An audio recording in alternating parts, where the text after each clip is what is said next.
Hey guys, it's Mr. Nedco here. It's gonna be a different kind of video than I used to do, but this is something I really want to experiment with when it comes to the format of my videos. So as you guys probably know, Pokemon Let's Go was announced a few weeks ago, which caused the community to have a meltdown. Most people, me included, are excited for this game. There's some people out there that already hate it because it's too dumbed down compared to the past titles. Here I am today to present to you several reasons why I am excited for these games and why you should be too. Without further ado, let's dive right in. One of the main reasons why I bought a Nintendo Switch was the announcement of this game. Now, we've had Pokken Tournament and we've had Pokemon Quest, but this is the first semi-main series game we've got on the Switch. Obviously, it's the right time to buy a Switch. Now, I know a lot of people wouldn't consider it a main series Pokemon game, but this is the first time we're going to experience a traditional Pokemon game on the Switch, reminiscent of Pokemon games in the past. Heck, it's the reason I went and bought a Nintendo Switch. That trailer, I was just straight to Argos, picked myself up a Switch, and here I am today. While a lot of people are complaining, I think it's a great concept for a new game. It's something fresh and new while still staying true to the original format for 80% of the game. Bar changes that are made to integrate the newer audience who may have only played Pokemon Go or not even played Pokemon before, something we're going to get into a bit further in the video.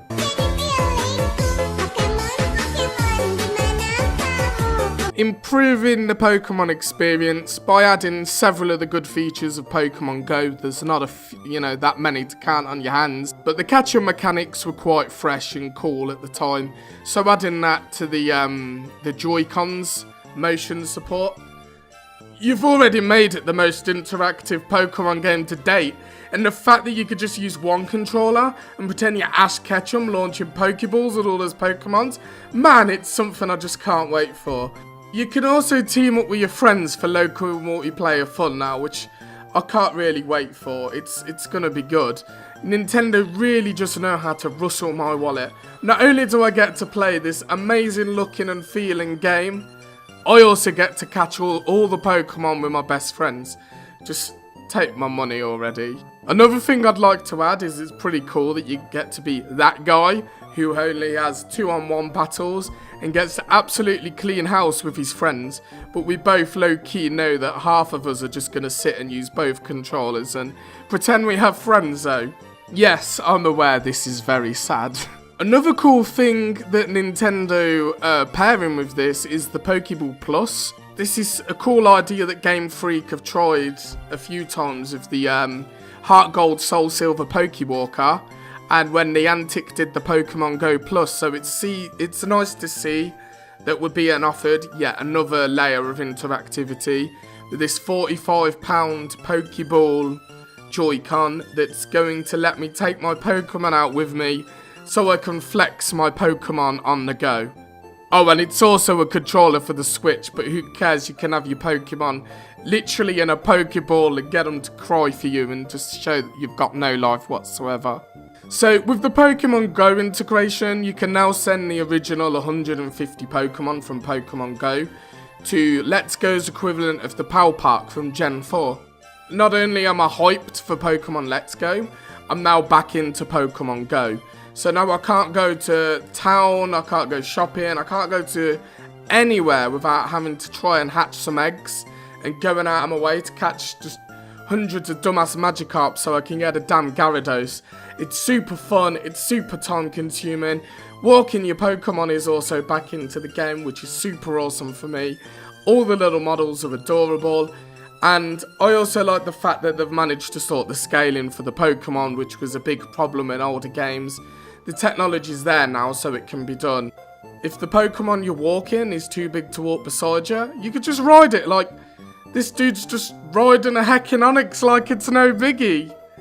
It's just so cool.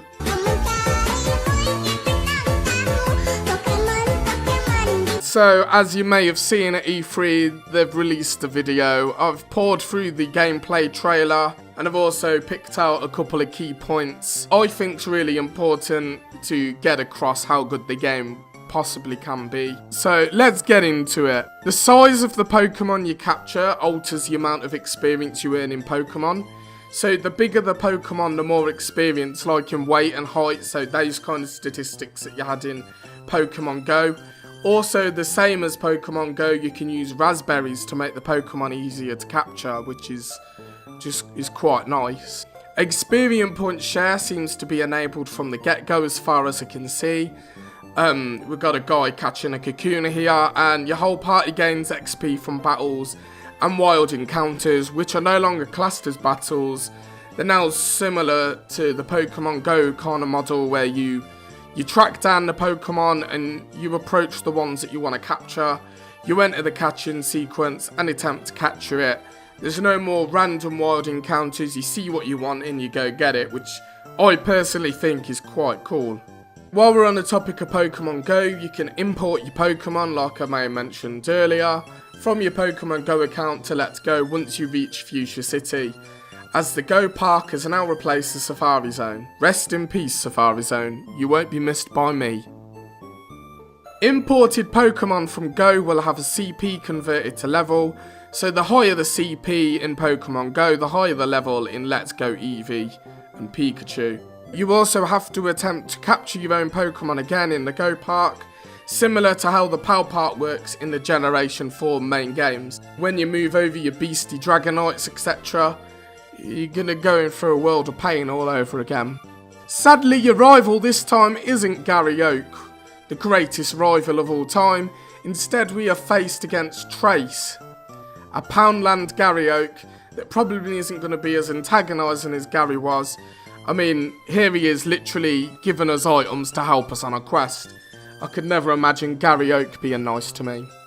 My only problem with the trailer I saw and the gameplay I saw was the hand-holding yet again continues. I don't like it. You have to access the Pewter City Gym with a grass or water type Pokemon in your team, and if you don't have one of them, you'll just get turned away. Now, I understand the game is mainly for people just discovering Pokemon, but after Sun, Moon, and Ultra Sun and Ultra Moon, there really needs to be an option to turn this off, because the hand-holding for most of us, we're in, a 20s or 30s. Come on. I wasted 4 hours of each playthrough of Sun, Moon, Ultra Sun, Ultra Moon, just doing the hand-holdy island. I don't need my hand hold. You know, I don't like being treated like I have no idea of how to play a game I've been playing my whole life.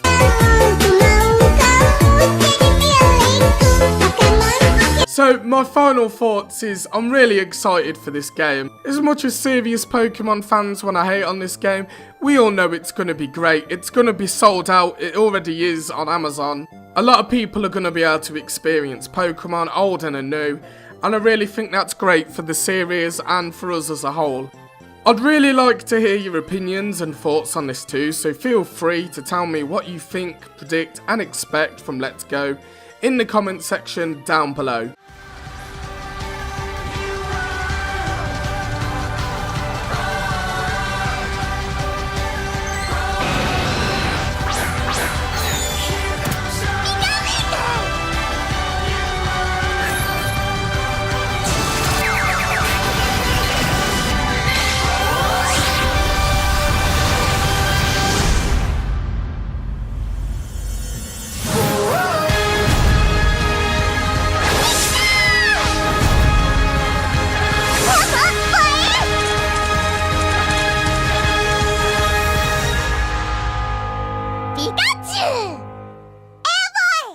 Every time I see this trailer, I literally get shivers.